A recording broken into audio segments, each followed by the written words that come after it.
What's up everybody, welcome to Money Management channel. My name is Andrei and today I'm gonna be doing an update on MMTLP and FINRA saga. I got the cash in the bag, stadium packed, born a rock star in this life, gonna live it up. And guys, yesterday's video and the video that I made before yesterday are not the best performing video, and these videos were related to the scandal that is happening right now inside the MMTLP community. And I have to say that it is the worst video ever for the last couple of years, and that is why, guys, I see you don't like to see this type of videos. That is why I will continue to fight, and I will try to not show you this type of videos. Instead of this, I will focus on the real news. And for today's video, I have a set of news. I will show you that we are about to see a huge bombshell that will be dropped by one of our community member, and I have to say that it will happen this week. On top of that, I will show you some weird actions and weird statements in the letter that was written by John Burda in regards to the statute of limitations. And at the end of this video, guys, I will share my personal story. That is why, guys, please watch this video till the very end, because it is very important for me personally. So, and let's start with this news.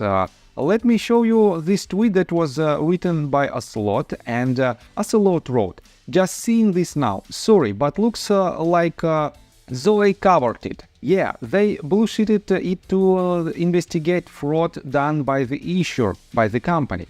Zoe covered why it was halted. FINRA explained exactly how it traded.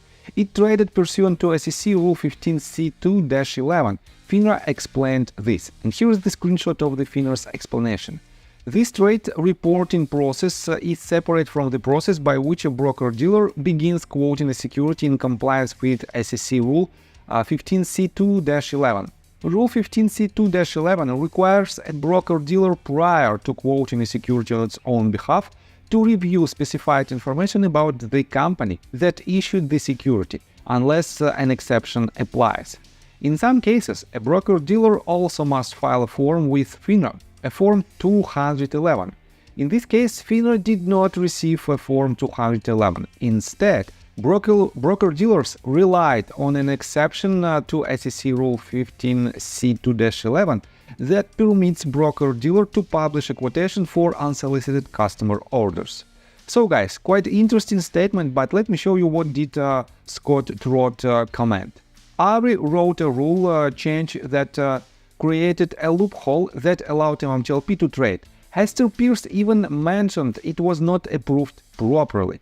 And guys, we have an evidence of her statement. It's a 7-page document. I'm using it this week against GTS as more proof for my amended claims under the Clayton Act and to prove a center on the part of GTS and Rubinstein. And guys, despite all the facts, despite all the problems inside our community that is related to Scott and his behavior or his relationships with other community members, he is still working hard to see the resolution. And guys, no one can prevent him to do this.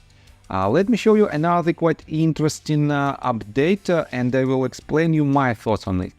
Due diligence, the person who is, let's say, opposing Scott Trott in his actions, wrote this, and he wrote it just yesterday.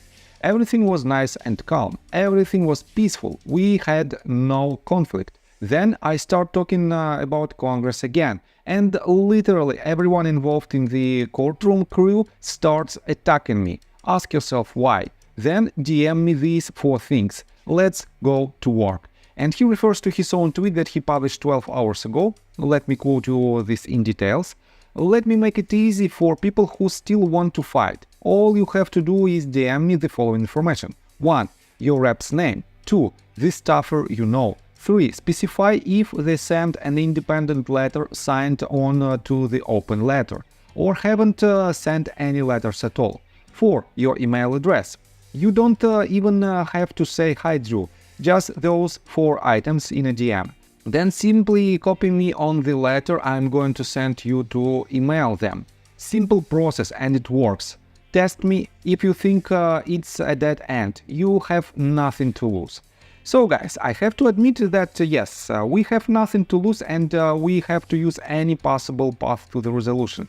But at the same time, in regards to this tweet, I want to read you this brilliant comment in my opinion. So Ray wrote this 8 hours ago. Do you want politicians to help you catch the crooked market makers that they stand to protect?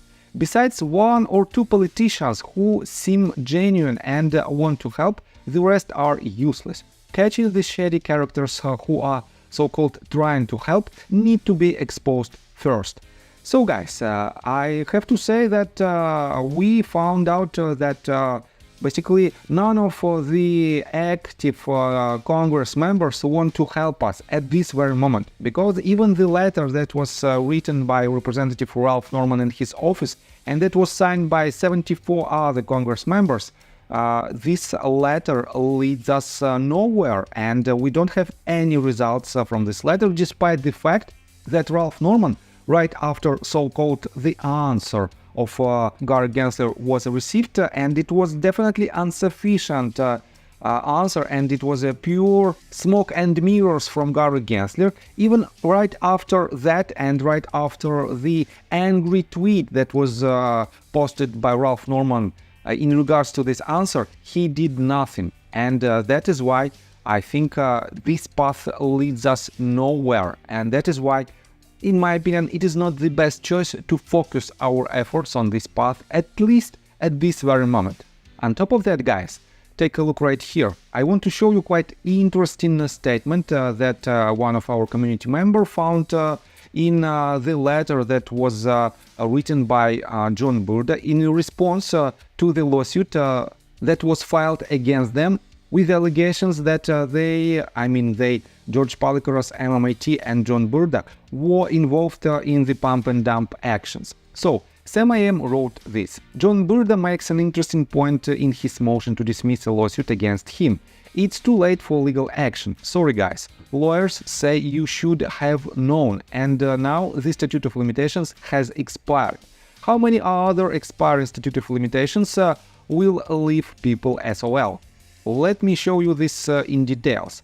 This is several screenshots of the letter itself, and let me quote you this. Just several sentences. But the SEC's enforcement action alleges so-called facts of purported solicitations that were made in public SEC filings well before a year-long statutory period.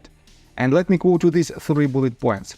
First, on January 3, 2022, a putative securities class action lawsuit was filed against Mr. Burda, among other defendants, in the Eastern District of New York. Second, on May 12, 2023, Meta announced in its 10Q that it had received a subpoena from the SEC in September of 2021 related to the merger involving Torchlight Energy Resources and Meta Materials Incorporated. Third, on July 25, 2023, Meta announced in its Form 8K that Mr. Burda received a Wells notice related to the merger involving Torchlight Energy Resources and Meta Materials. Each of these events independently would trigger a reasonable investor's inquiry notice, and taken as a whole, the accumulation of these storm warnings leave no room for doubt. Plaintiff's amended complaint against Mr. Burda is ultimately and barred by the 1-year statute of limitations. And guys, quite interesting statement that John Burda prefer not to not to build his line of defense on the real facts. He is trying to build this line of defense on the statute of limitations. And again, guys, these actions raise more questions to John Burda. Why is he doing it? And I have to admit that potentially we have 2 reasons of that. First of all, he is completely innocent and he wanted just to perform the easiest path to dismiss the case, and this is one of them. And second one, he is guilty in this case, and this is the only line of defense that he has for now, and he uses it in his letter. So I don't know what is the real reason, it is just my thoughts, but I think we have only two possible cases. So let me show you another quite interesting tweet. You know that we have some community members who are historically not on the same page as the majority of MMTLP community members, but they still have quite interesting thoughts. And Roman Soups, in response to a tweet that was published by Scott, and let me quote you this in details, I promised the FAP 500 I would disengage from dealing with Drew Floodrens and the Bunions. Hell, that would be a great name for a British punk band. And find a way out of ST. Not sure I have, but I will probably do my first space call this week to get the activists involved to work it and then act in US District Court, Texas this time. So stand by. So I don't want to read the entire tweet because again it is not the best part. This is not the best part from Scott Roth and I don't like it. But Scott is trying to find a path out of ST for MMTLP community members who transferred their shares to ST. And let me show you what Roman Soups wrote. I wonder what about Roth could be up to. I wonder if it's time for shareholders to get together and file a derivative action to compel Next Bridge to get a QSIP number and DTC eligibility to get a market for the stock. Lack of shareholder meeting, write-off of assets, incestuous dealings between friends, loss of lease, and no support for shareholders to address supposed so-called share overage might be enough for a Nevada court to intervene. And yes, guys, potentially we might use this law, and we have to collect more than 15% of shareholders and act through another litigation, and we can basically do it. But at the same time, guys, we don't have the leader to make this happen. That is why we are still here. And on top of that, let me show you quite interesting update from Roman Soups as well. And you know that a lot of people ask and they basically sent DMs even to my Twitter account, and they asked about Scott Roth and his appearance inside the MMTLP community. And here's quite interesting fact that Scott Roth was here long ago, and he wrote 5 hours ago the following. If you haven't noticed, Scott Roth was here all along. People saying he just appeared out of nowhere clearly don't read much. He was a big proponent of Rosa Towel back in the day. And he added several screenshots of Scott's actions back in December of 2022. As you can see, the same Twitter account, Green Hills 303, and he wrote several tweets on December the 4th, December the 5th, December the 6th, sorry, and November the 30th. On top of that, let me show you right here, again, the very beginning of December of 2022. Next one right here, mid of December of 2022, and here is the tweet that shows his support of Rosa Towel. And by the way, if you don't know who Rosa Towel is, she was the first lawyer, and I guess she also was an MMTLP shareholder. And she filed the first lawsuit back in December of 2022. And Scott wrote this: she's staying on the attack. Support her in any way you can and start talking to your local law school students, local lawyers. There are 94 US district courts. Each one needs a Rosa clone in action or MMTLP investors to run wild. It's that simple. So, yes, and this is the evidence that Scott was here for long ago, and he wasn't so active, but this summer he filed his lawsuit.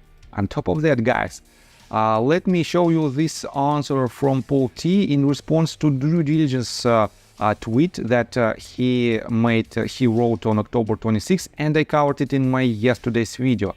He wrote this: I tried to be diplomatic and supportive of the action he is taking against his broker, and he is talking about Scott Roth's lawsuit. I even tried calling him this morning to clear the air after this BS rant he went on. But the guy never answers because he has no class, no balls, and a clear agenda. So screw it, gloves off. And Paul wrote, get it through your head, Andrew. You're not the boss and no one reports to you or anyone else within this very fragmented MMTLP community. Scott can take whatever actions he wishes, period. And guys, this is the crucial statement. Scott can do whatever he wants.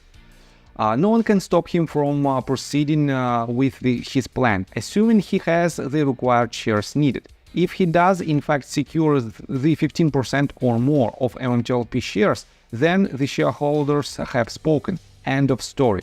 I don't agree with him going after NBH. I made my opinion known via this platform and Scott commented on it. That's all you can do, nothing more. And yes, guys, this is the brilliant statement that was written by another community member. And I have nothing to add to this. You cannot do anything with any actions that are happening right now. But let me show you this very promising tweet. In response to this set of tweets, Mark Basil wrote, "Paul, wait for this week's bombs." So, quite interesting and intriguing statement, don't you think so? And I think Mark has something to say this week, and we will see some new documents that will be added to his lawsuit, and these documents will be the real bombshell of our current status. So, on top of that, guys, let me remind you that just yesterday I showed you the tweet that was made by Pete Sessions, and Iron Ape wrote this. "Hey Pete, let's check out on post impressions from yesterday. You, a sitting congressman, received 1,994 views with 7 likes. Not bad. Me, a nobody retail ape dude on X, 4,542 views, 153 likes, 100 reposts and 3 quotes. My reach is bigger than yours, Pete." So guys, it is quite substantial numbers for the person who supports MMTLP community, but definitely, unfortunately, it means nothing in our case, because all these likes, tweets and reposts were made by MMTLP community members, and Pete Sessions has much more power inside the Congress than we all combined. That is why, guys, we are still here and we have to fight against all the wrongdoers. And guys, let me tell you my personal story. I have a wife and 2 children aged 11 and 15, as well as a small dog. After 30 years of living in Russia near the Baikal Lake, we decided to move. Now we reside in Serbia. Although I don't own any MMTLP shares, I invest a lot of time creating daily MMTLP videos. I have been doing this every day without days off and holidays for more than 1.5 years. Now I wish to buy back this time from my family, from my children. We've agreed that I will ask the MMTLP community to support me, and I will give all the money to the children. Therefore, if you believe that I am providing useful content for you and wish to support me, you can join my Patreon account. For $5 a month, I will add your name to my list of supporters if you wish. Thank you in advance. The link you can find in the description below. So, I think that's all information that I want to provide you. If you like my video, please hit the like button and subscribe to my channel, and see you guys and girls next time. Bye! I got the cash in the bag, stadium packed. Born a rock star in this life, gone live it up on the attack. Baby, I'm bad, I just wanna get caught up in this life. I'm crazy, I'm mad, doing no cap. Only God wants you.